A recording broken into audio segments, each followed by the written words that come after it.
Hola, bienvenidos de nuevo al canal. Tenemos la primera entrevista, esperemos de muchas, y hoy tenemos con nosotros a Adrián. Un placer tenerte por aquí. Un placer. Y pues es el responsable de que haya existido esta exposición, que ya tenéis un vídeo en el canal, y vamos a hablar con él un poquito de cómo ha surgido esto y qué podéis encontrar. Así que, lo primero, muchas gracias por estar con nosotros. Gracias a vosotros. Y Adri, lo primero, cuéntanos cómo surgió la idea de esta exposición.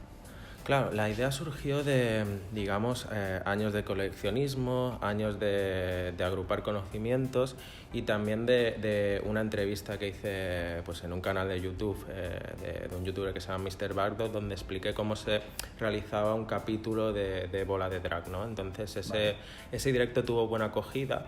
Y a raíz de eso pensé en la idea de sería interesante, pues lo mismo que se ha explicado en este directo, ¿no? Pues poderlo exponer y que la gente lo pudiera leer tranquilamente, pudiera ver las piezas. Empecé a contactar con algunas entidades que pudieran tener, digamos, un interés en acoger esta exposición, y surgió con el Museo del Cómic y la Ilustración de Sant Cugat, y no imagino mejor casa para albergar esta exposición. Totalmente, totalmente. Y cuéntanos muy en general, luego entraremos un poco en detalles, en general, para alguien un poco externo a esta exposición, el fan de Dragon Ball o el no tan fan de Dragon Ball, ¿qué se va a encontrar si viene aquí al Museo del Cómic? Esta exposición pretende ahondar o profundizar en los orígenes de la obra de Dragon Ball. En la parte del manga, a su vez, se subdivide en el manga en Japón, donde podrán encontrar pues, la primera Shonen Jump, que es la revista japonesa donde se publicó Dragon Ball, la última, algunas Shonen Jumps con portadas míticas y reproducciones de páginas originales de Akira Toriyama, que es lo más parecido que se puede ver en la actualidad a un original. También encontrarán parte del manga en Cataluña, que podría ser extensible a España, con las míticas ediciones blanca y roja, azul, amarilla, las primeras que llegaron aquí. Y luego la segunda parte de la exposición sería el anime, y el anime está enfocado de una manera didáctica, y lo que se pretende es que el visitante sepa cómo se hacía un episodio de Dragon Ball, y no solo de Dragon Ball, sino cómo se hacían los dibujos animados de antes de la digitalización, ¿no? De alrededor de los años 2000. Entonces esta parte está dividida pues, cronológicamente, digamos, por los pasos que se seguían para hacer un episodio de Dragon Ball. Y también decir que un porcentaje muy alto, 90% de lo que hay aquí es tu colección privada. Sí, gran parte de la exposición es mi colección privada, pero hay otros coleccionistas que han aportado con piezas muy importantes, como guiones, como la primera Shonen Jump y algunas otras. Sí, sí. Y Adri, ¿cómo empezó a coleccionar todo esto? Que ya lo veréis que es una maravilla. ¿Cómo empecé a coleccionar esto? Bueno, en Barcelona siempre ha habido mucha cultura de manga, ha habido mucha pasión por Dragon Ball, y en una exhibición que se hizo, creo que en Hospitalet, de manga, había muchas cosas de Dragon Ball. Había manga, había figuras y también había algunos cells, que son, digamos, la parte final del proceso de producción de Dragon Ball. Y entonces me llamó mucho la atención, ¿este dibujo qué es, no? Entonces me empecé a informar y llegué a la conclusión de que era un original utilizado en el proceso de animación, ¿no? A raíz de eso empecé a investigar, empecé a tener contactos con coleccionistas de animación de estos artículos de España, de todo el mundo en general. Empecé a familiarizarme con webs japonesas, empecé a leer y a entender el proceso de animación, y hasta el día de hoy. ¿Cuántos años hace que empezaste a coleccionar? Yo diría unos 9 o 10, sí, más o menos. Y antes lo hemos hablado, pero todo lo que veremos aquí, ¿cuánto porcentaje de tu colección?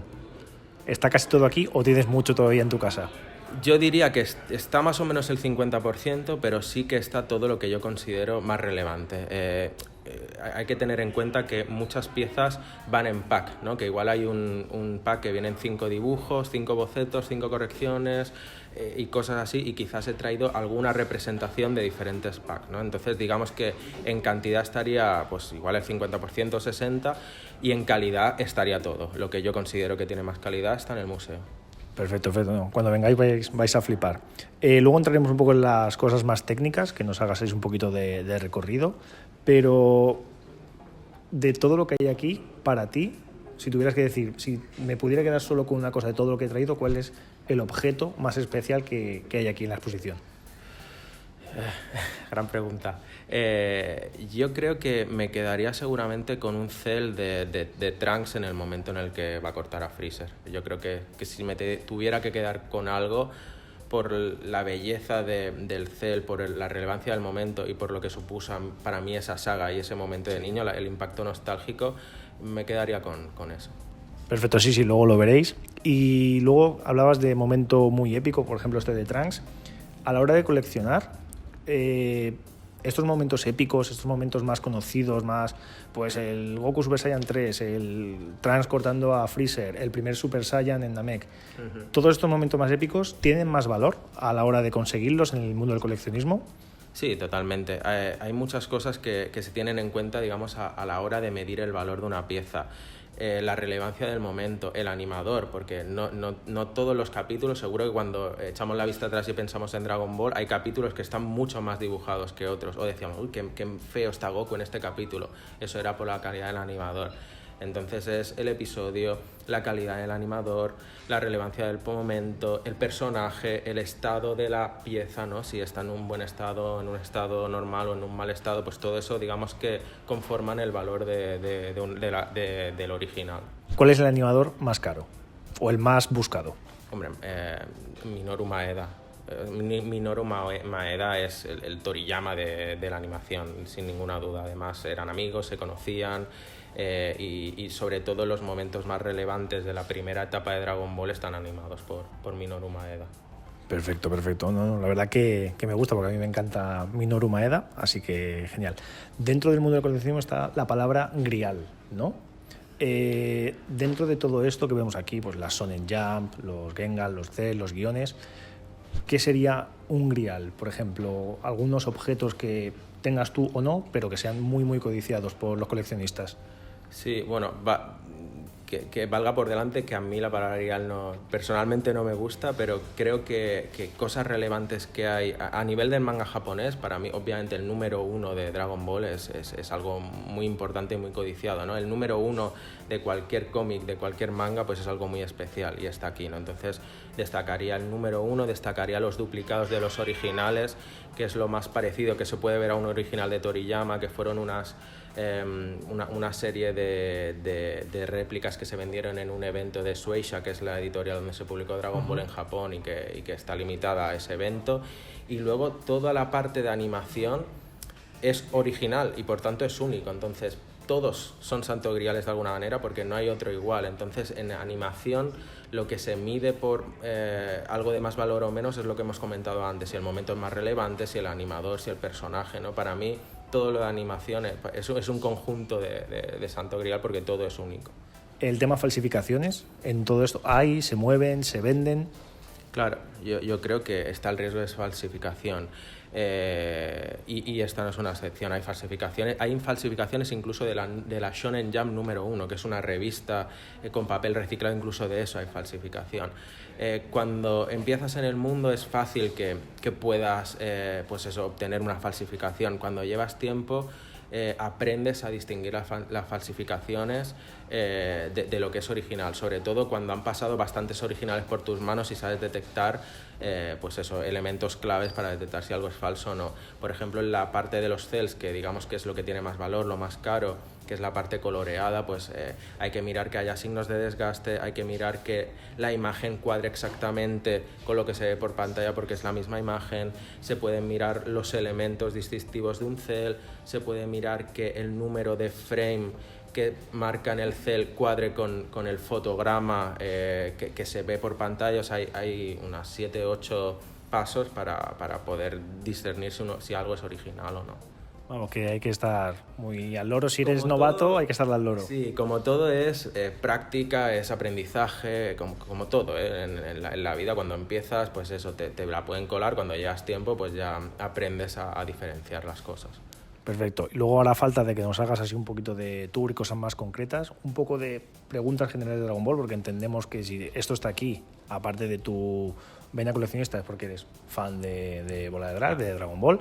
Así que un poco en general, saga favorita de todo Dragon Ball.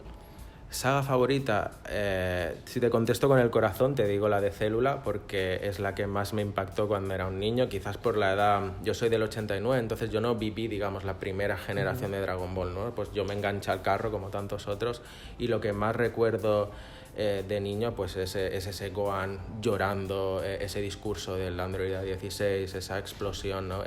De hecho, mientras lo estoy diciendo se me ponen los pelos de punta, ¿no? Entonces tengo que decir la saga de Célula. ¿Y personaje favorito, sea muy típico o no? Yo creo que están al mismo nivel Trunks del futuro y Bardock, los dos. Y creo que tienen muchas cosas en común. Los dos intentan salvar a su pueblo, los dos son serios, los dos arriesgan su vida sin importar las consecuencias. Me gustan mucho los dos. Bueno, tengo que preguntar, y esto le va a gustar a Batosai, ¿a qué Bardock nos estamos refiriendo? Yo solo conozco un Bardock. Creo que con eso ya contesto la pregunta. Vale, perfecto. ¿Manga o anime en Dragon Ball, Manga, sí, siempre. ¿Por qué? Es la esencia, es la pureza, es Toriyama, no hay comparación. Me cae muy bien. Y además se llama como yo, o sea que, ojo, ¿Sigues el Dragon Ball actual, el Dragon Ball Super? Sí. La saga actual está acabando. En general, ¿qué te está pareciendo la saga esta de Granola? Mira, es la pregunta creo que más me está costando responder de la entrevista. Puede ser sincero totalmente. Creo que aún sigo esperando a que salga el villano final de la saga, cuando creo que está acabando la saga, y creo que Toyotaro está constantemente improvisando y que no noto el hilo conductor ni hacia dónde va la saga. Es algo, no sé, igual no la consigo entender, pero yo estoy totalmente perdido y espero que acabe lo antes posible. ¿Y alguna idea de por dónde puede ir el futuro de Dragon Ball en general como franquicia, yo qué sé, pues hay gente que dice, pues va a haber un spin-off de lo que sea, o me gustaría un live action, o me gustaría que el manga lo llevara tal persona en vez de Toyotaro, o no, que Toyotaro siga, pero de otra forma, no sé. Un futuro que tú digas, pues es el futuro que yo quiero para la franquicia en general. Sí, el futuro que yo quiero es que acabe lo antes posible. O sea, yo creo que todo lo que sale de Dragon Ball perjudica a la obra original. Entiendo que es la gallina de los huevos de oro y que a los niños les gusta y que genera, pero para mí lo mejor que le puede pasar, en mi opinión, a la franquicia es que acabe. O sea, es lo que yo esperaría. Perfecto. Pues nada, vamos a ir un poco ahora a cosas más concretas. Muchas gracias a ti por ayudarnos a preparar esta entrevista, por estar pendiente de los mensajes y demás. Y gracias por traer esto aquí, porque mola un montón. Pues ya te lo he dicho fuera de cámara, nos ha gustado un montón, y también gracias al Museo del Cómic, que nos ha permitido también pues estar aquí las 2 veces grabando y por tener esta exposición. Así que muchas gracias a los dos, y vamos ahora un poquito a cosas más concretas. Muchas gracias. Gracias a vosotros. Ahora vamos un poquito con el tour, con las diferentes etapas en las que está distribuida esta presentación, y bueno, y esta es la primera. ¿Qué nos puedes contar? Sí, bueno, como hemos comentado antes, la exposición está dividida entre el manga y el anime, y aquí entramos en el bloque del manga en Japón. Y lo que podemos ver aquí en la pared, esto es un póster de Dragon Ball, que es la precuela de Dragon Ball, una historieta corta que Toriyama publicó en el 83, y este es uno de los pósters de la Fresh Jam, que es donde se publicó la obra. Aquí podemos ver réplicas de páginas originales del manga de Toriyama, y es lo más parecido a un original de Toriyama que se puede ver en la actualidad, porque las páginas originales están en la editorial Shueisha y se obtuvieron en un evento hecho en Tokio por la propia editorial. En el propio evento de manera limitada pues vendían estos duplicados. Y aquí pues diríamos que está el plato fuerte de esta sección, que son las Shonen Jumps más características y más relevantes de Dragon Ball. En el centro es el número 1, que es la Shonen Jump más valiosa por motivos obvios, el número 1 de Dragon Ball. Justo aquí vemos con portada de Musculman la número 50, que es la Shonen Jump que incluye material promocional de Dragon Ball, y esta sería la Shonen Jump del 95, donde se publicó el último número. Aquí podemos ver el libro de Super Storybook, que es un libro que se editó, de momento solo se ha editado en Japón, y que incluye un boceto de Toriyama del último número del manga. Y aquí tendríamos Shonen Jumps, las Shonen Jumps con portadas más míticas que se han publicado en Japón. Y esta es la segunda estación, digamos, de este camino. Y bueno, vemos un poco la repercusión que tuvo la serie en Cataluña, ¿no? Sí, en esta sección pues eso, se habla de Dragon Ball en Cataluña, que también muchas de las cosas que se ven aquí podrían ser extensibles a España. La primera parte que vemos pues es la fiebre de las fotocopias, ¿no? Dragon Ball se estrenó en Cataluña en el 90, la serie animada, el manga llegó en el 92 y en esos 2 años hubo un periodo donde no había nada, absolutamente nada que coleccionar. Entonces lo que hacía la gente era, algunos afortunados que habían podido obtener fotocopias de Shonen Jumps o de otro material japonés, lo fotocopiaban hasta la saciedad y habían pues eso, intercambios, compras de fotocopias en diferentes mercados, y esto pues es un reflejo de aquella época.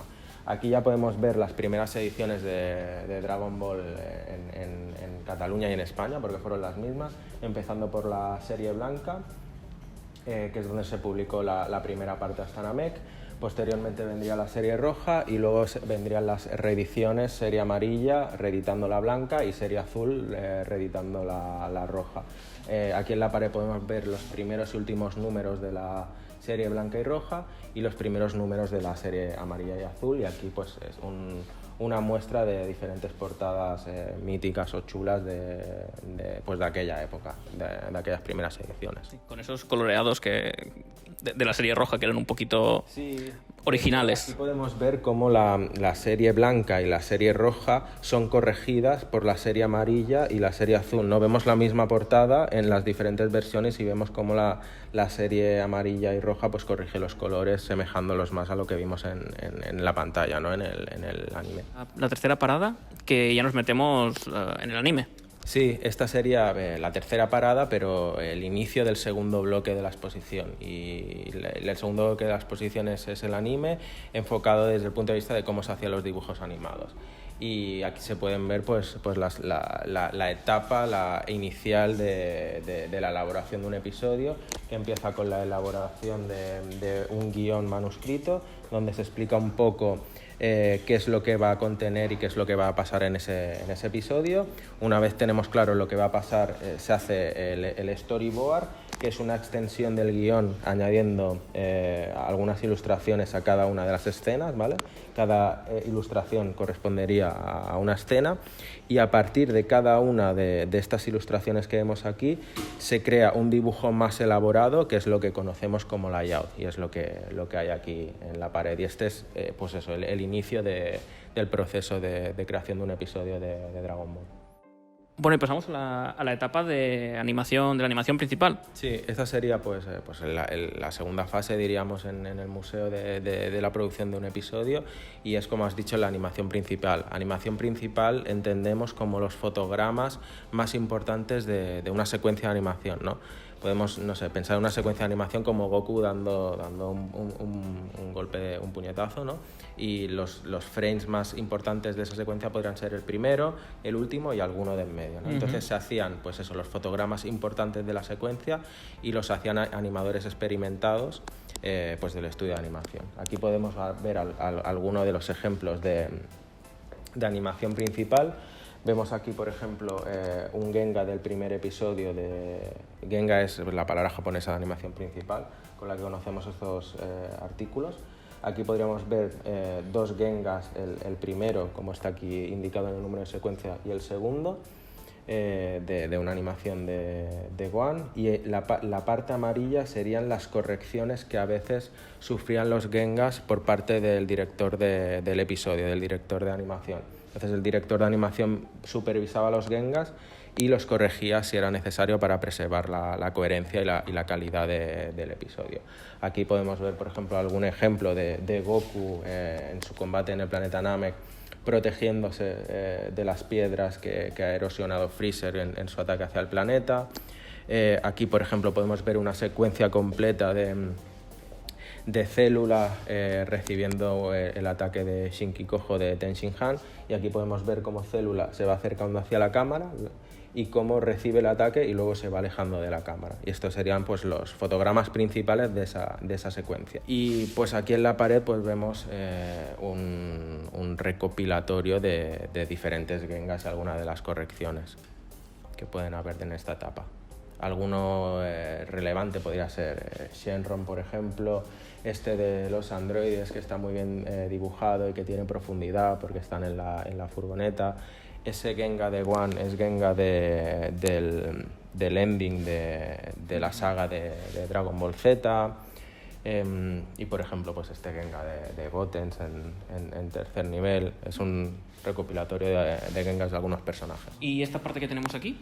Esta parte de aquí serían los settings, que son los modelos de personajes que se hacían al principio de las sagas para tener una referencia de diferentes personajes en diferentes perspectivas, como enfadado, triste, durmiendo. Y entonces cada vez que había una saga nueva, desde el estudio de animación se creaban estos modelos de personajes y se utilizaban para cuando tuvieran que crear la animación, que todos los dibujos tuvieran una coherencia artística. Entonces, pues si había 3 animadores que tenían que dibujar un episodio donde salía Muten Roshi, pues aquí tenían una diferencia de cómo es Muten Roshi pues en todas sus perspectivas. Y yo me imagino pues que los animadores tendrían todo esto en un corcho como referencia, y cuando tenían que animar algo, pues dependiendo de qué tenían que animar, pues se fijaban en ellos pues para que todos los episodios tuvieran coherencia artística. Esto es un poco lo que hace, bueno, relativamente poco vimos que se hizo como famoso cuando Shintani hizo los primeros diseños para Broly, para la peli de Broly y demás, que fue lo primero que se vio, creo, de la película. Así que es muy interesante ver un poco cómo funcionaban antes. Sí, y es algo que se suele hacer al principio de las producciones y que muchas veces sufre cambios, ¿no? Por ejemplo, en la película original de Broly tenía cola y luego le quitaron la cola, ¿no? Y que puede estar sujeta a algunos cambios, sí, totalmente. Y bueno, llegamos a la última estación. ¿Y qué podemos ver aquí? Esta es la parte final del proceso de animación, y lo primero que podemos ver son estos dibujos de aquí, que se llaman dugas, y estos son los dibujos intermedios que faltaban en la animación principal, ¿no? Como hemos dicho antes, los animadores más experimentados hacían la animación principal y luego los menos experimentados pues hacían los fotogramas intermedios que faltaban para completar la secuencia de animación. Y son estos dibujos o dugas los que se utilizan para crear el producto final, que es el cel. Entonces lo que se hacía es se cogía el duga, y ese duga se pasaba por una máquina llamada máquina de cherografía, y esa máquina de cherografía lo que hacía es imprimir el contorno del personaje, como podemos ver aquí, ¿no? Un duga lo que hacía es se ponía en la máquina de cherografía y imprimía el contorno del personaje en una lámina de acetato. Entonces, una vez se tenía el contorno, el siguiente paso era colorear a mano, se coloreaba a mano cada uno de los cels. Una vez tenemos los cels coloreados a mano y sus respectivos backgrounds, como podemos ver aquí, por ejemplo, los fondos de aquí detrás pintados en acuarela, lo que se hacía es se cogía cada uno de los cels, se fotografiaban individualmente y se unificaban para crear el rollo de película y tener el episodio ya finalmente producido. El paso final es poner voz pues a los personajes, ¿no? Y para ello se utilizaban estos guiones. Estos son los guiones que utilizaban los seiyus o actores de voz japoneses para para poner voz al episodio. Y con esto pues ya tendríamos el episodio finalizado. Aquí, como curiosidad, podemos ver como la otra parte del arte. Nuestra exposición se llama el arte de Dragon Ball y el arte del dibujo, pero también es música, y aquí podemos ver una partitura de una de las canciones de Dragon Ball. Aquí tenemos algunos de los cels con escenas pues míticas, ¿no? Como por ejemplo Trunks cortando a Freezer, o Bardock. Esta es una escena cuando Bardock se cruza con la nave con Goku. Sí. Pues Bardock en ese momento está en la nave. Un cel de la primera vez que Goku se transforma en Super Saiyan 3. Buu con Babidi y, por ejemplo, Martin Vegeta. Y la escena mítica y triste donde A16 se sacrifica para que One pueda alcanzar el nivel 2. Aquí tenemos un pancel, como vemos es un cel de grandes dimensiones y se utilizaba para lo que se conoce como barridos de cámara, ¿no? Seguro que recordamos alguna escena donde la cámara pues enfoca la cara de un personaje y va bajando hacia abajo, o le empieza enfocando los pies y sube hacia arriba, ¿no? Para hacer ese efecto de barrido de cámara se utilizaban estos cels de grandes dimensiones, que es lo que conocemos como pancel. Bueno, Adri, pues muchas gracias por el tour, por la experiencia, por tener esto aquí montado. Venir a verlo porque merece mucho la pena. Y nada, nos despedimos. Seguidle porque En su Instagram tiene todo esto y más, cosas que aquí no están, ¿no? Y nada, pues te reiteramos las gracias y gracias a ti, el Museo del Cómic, y por favor, pasar por aquí a verlo porque merece mucha pena. Dejaremos dirección, horarios y todo por abajo, que merece mucho la pena. Está hasta el 1 de septiembre. 30. 30 de septiembre. Sí, finales de septiembre. Sí. Sí, sí. Bueno, toda esa información la tienen en el vídeo anterior. Sí. Que bueno, en este momento ya será el vídeo anterior. Exacto. Así que bueno, también pasamos a verlo y no, bueno, eso, que también paséis a verlo. Nos vemos en el siguiente vídeo. Adri, muchas gracias. De verdad. Gracias a vosotros. de Hasta verdad. pronto, chicos. Hasta luego.